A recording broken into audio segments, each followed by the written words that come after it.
Hello students, आज फिर से आपके लिए एक वोकेबलरी की सीरीज़ को आगे बढ़ाते हैं। वोकेबलरी आपके लिए इंग्लिश स्पीकिंग में बैकबोन का काम करती है।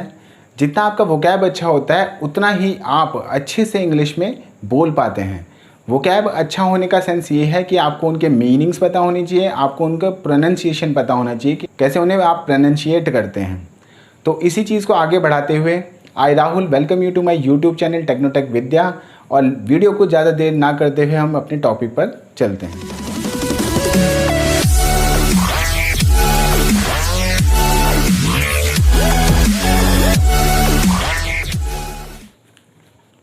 सो स्टूडेंट्स, अपने पहले वर्ड की तरफ चलते हैं। पहला वर्ड हमारे पास है विरासत। विरासत को हम इंग्लिश में कहते हैं लेगेसी।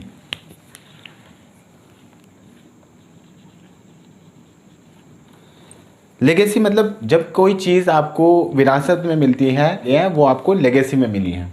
नेक्स्ट है आपके पास युग। आपने वर्ड्स को यूज़ करते हुए देखा होगा सेंटेंसेस में, जब आप किसी के साथ कम्युनिकेशन कर रहे होते हैं। ये युगों से चलती आ रही है चीज़ें। तो युग को इंग्लिश में कहा जाता है एरा। तो आप इसको अपने इंग्लिश में यूज़ करिएगा। नेक्स्ट हमारे पास वर्ड है नाजुक या फिर आसानी से टूट जाने वाला। जो आसानी से टूट जाने वाली चीज़ होती है उसको कहा जाता है फ्रिजाइल। उसको कहा जाता है फ्रिजाइल।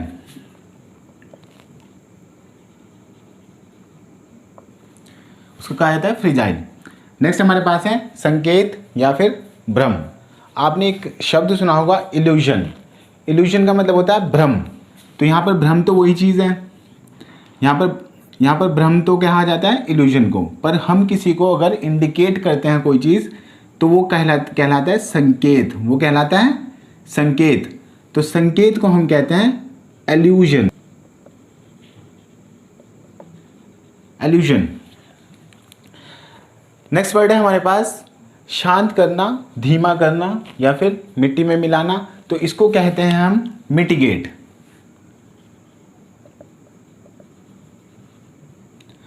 मिटिगेट आप इसे यूज कर सकते हैं।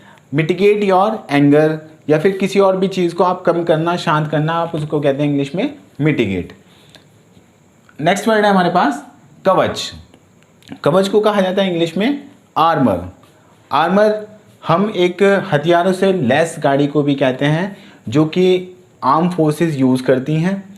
तो कवच को कहा जाता है आर्मर। ये बहुत इंपॉर्टेंट वर्ड्स हैं, आप इनको यूज़ करते रहिएगा अपनी लैंग्वेज में। नेक्स्ट है रिक्त।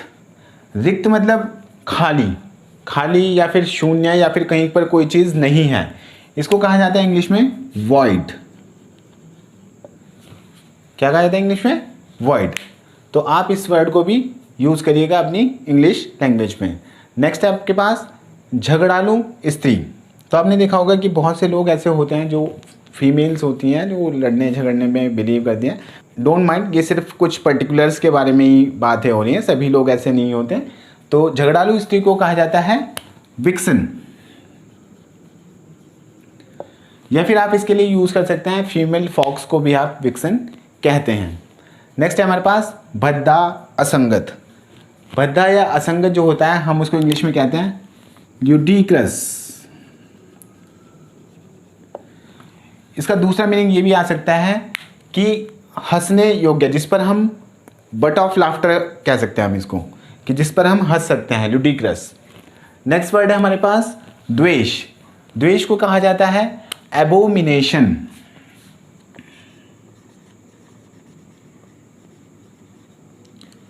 एबोमिनेशन, द्वेष या फिर घृणा।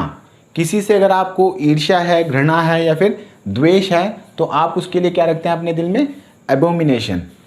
नेक्स्ट हमारे पास वर्ड जो है वो है अट्टहास करना। अट्टहास का मतलब होता है, हिंदी में पहले हम इसको समझ लेते हैं। अट्टहास होता है कि जोर जोर से हंसना, लाइक हा हा हा, इस टाइप की हंसी जो होती है वो क्या कहलाती है? अट्टहास करना। अट्टहास करने को हम कहते हैं कैशिनेट। इसका प्रोनाउंसिएशन भी आपको ध्यान रखना है, कैशिनेट।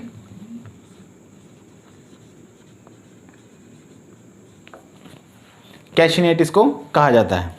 सो नेक्स्ट वर्ड है नमक मिर्च लगाना। नमक मिर्च लगाने को आप वर्ड जो है जो इसके लिए यूज़ करते हैं वो कहा जाता है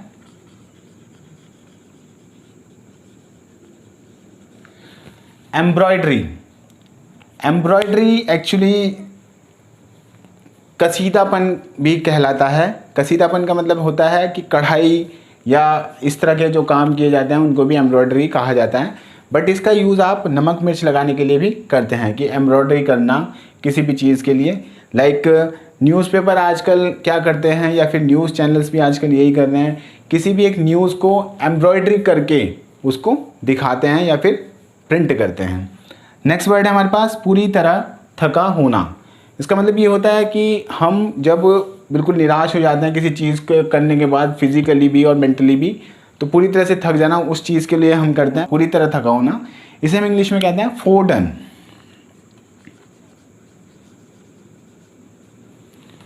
फोरडन, तो फोरडन को कहा जाता है पूरी तरह थका होना, यानी कि बिल्कुल एग्जॉस्ट हो जाना फिजिकली। नेक्स्ट है हमारे पास प्रसन्न करना या फिर घूस देना। घूस देने को हम ब्राइब भी कहते हैं, पर यहाँ पर किसी तरह से भी हम किसी को खुश करना चाहते हैं तो उसे कहा जाता है ग्रेटिफाई।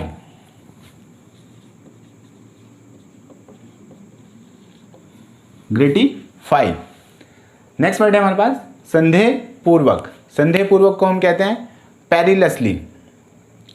पेरिलसली को हम कह सकते हैं कि खतरनाक ढंग से भी कहा जा सकता है, पर संदेह पूर्वक के लिए हम यूज़ करते हैं पेरिलसली।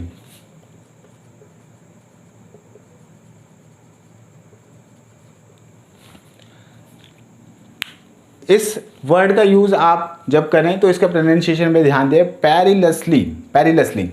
नेक्स्ट वर्ड है हमारे पास धुआं। धुएं को इंग्लिश में कहा जाता है फ्यूम।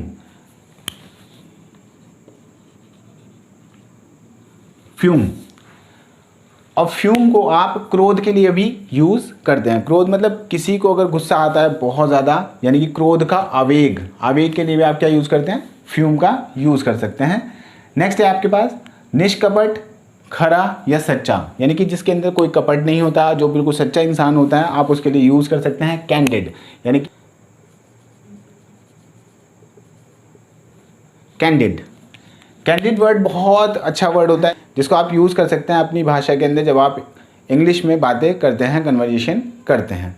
नेक्स्ट वर्ड आपके पास आता है उलझाने वाला। उलझाने वाले को कहा जाता है इंट्रिकेट।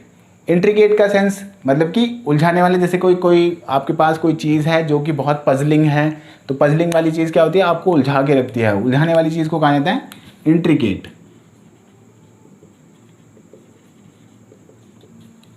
तो इंट्रिकेट वर्ड का भी आप यूज़ करें अपनी लैंग्वेज में। नेक्स्ट हमारे पास है विपत्ति, आपदा। विपत्ति और आपदा को इंग्लिश में कहा है डिजास्टर। डिजास्टर का यूज़ आपने सुना भी होगा, इन न्यूज़पेपर में आपने पढ़ा होगा या फिर न्यूज़ चैनल पे देखा होगा। डिजास्टर, डिजास्टर का आप यूज़ कर सकते हैं, विपत्ति के टाइम पे आप इस वर्ड का यूज़ करते हैं। नेक्स्ट वर्ड है हमारे पास फूल जाना। फूल जाना मतलब कि किसी चीज़ के अंदर अगर आप बल्जिंग आ जाती है, वो नॉर्मल साइज से ज़्यादा हो जाता है, तो दैट इज़ कॉल्ड फूल जाना। बल्ज आ जाने को फूल जाना कहा जाता है। या फिर हम किसी जैसे गुब्बारे में हवा भरते हैं, बलून को हम फुलाते हैं, हम उसको भी क्या कहते हैं, फुलाना ही कहते हैं, फूल जाना कहते हैं। तो हम इसे इंग्लिश में बोलते हैं इन्फ्लेशन। इन्फ्लेशन का मतलब होता है बढ़ जाना साइज में। नेक्स्ट है हमारे पास क्षणभंगुर। क्षणभंगुर मतलब भाग जाना या फिर चंपत हो जाना। चंपत हो जाने को कहा जाता है फ्लीट या फिर फ्लीटिंग। फ्लीटिंग हम इसको बोलते हैं। नेक्स्ट हमारे पास वर्ड है उकसाना। उकसाने को हम यूज़ करते हैं किसी भी चीज़ का, मतलब अगर कोई व्यक्ति है किसी और को अप्रत्यक्ष रूप से कैसे भी करके संकेत देता है, उसको उकसाने की कोशिश करता है, भड़काने की कोशिश करता है, तो इस वर्ड को कहा जाता है उकसाने को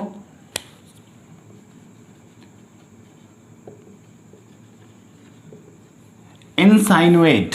इनसाइनुएट, इनसाइनुएट को आप क्या बोलते हैं, उकसाना। उकसाने को कहा जाता है इंग्लिश में इनसाइनुएट। नेक्स्ट आपके पास है मित्र, साथी। मित्र को आप कहते हैं, यूजुअली आपने वर्ड यूज़ किया होगा फ्रेंड, पर हम मित्र या साथी के लिए यूज़ कर सकते हैं कॉमरेड। कॉमरेड का आप यूज़ करते हैं मित्र या साथी शब्द के लिए इंग्लिश में। नेक्स्ट हमारे पास वर्ड है बदला। बदले के लिए आपने यूज़ किया होगा आज तक रिवेंज। रिवेंज का जो सिनोनिम होता है वेंजियंस भी होता है, तो वेंजियंस को भी आप यूज़ कर सकते हैं। वेंजियंस बहुत ही इंप्रेसिव वर्ड होता है, इसको आप यूज़ करेंगे तो लैंग्वेज में बहुत इंप्रूवमेंट लगता है और जो हमारी वोकैब है बहुत इंप्रेसिव लगती है। नेक्स्ट हमारे पास है प्रयास करना या फिर प्रयासरत्न होना, प्रयत्न करते रहना। प्रयास करना या फिर प्रयत्न करते रहना, इसको हम इंग्लिश में कहते हैं एंडेवर।